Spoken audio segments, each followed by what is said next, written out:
లోకంలో, ప్రపంచంలో, భూమి మీద జీవిస్తున్న వారందరూ కూడా పాపులే. అందులో స్త్రీ అని కానీ, పురుషుడని కానీ, కుల మతాలు భేదము లేకుండా, ప్రాంత భేదము లేకుండా, చిన్న పెద్దని భేదము లేకుండా అందరూ కూడా మానవునిగా పుట్టిన వారందరూ కూడా పాపము చేసిన వారే. అందరూ పాపులే, యేసు క్రీస్తు వారు తప్ప. ఇప్పుడు ఈ అందరూ పాపము చేసిన వారే కానీ అందరూ పాపులుగానే ఉన్నారు. కానీ అందులో కొంతమంది రక్షించబడ్డారు, అందులో కొంతమంది ప్రభువుని అంగీకరించారు, అందులో కొంతమంది బాప్తిసం పొందారు, అందులో కొంతమంది మారు మనసు పొందారు. వారు పాపాలను ప్రభు యొక్క రక్తములో కడుక్కున్నారు. గట్టిగా చప్పట్లు కొట్టి దేవుని నామమును మహిమపరదాం.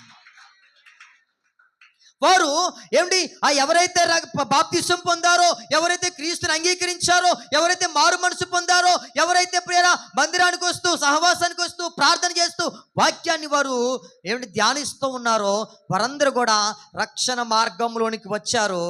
మరి ఇంకా రక్షణ మార్గంలోనికి రాని వారు ఉన్నారా?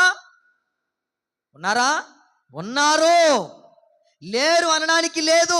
లోకంలో ఉన్నారు, సంఘంలో కూడా రక్షణ పొందని వారు ఉన్నారు.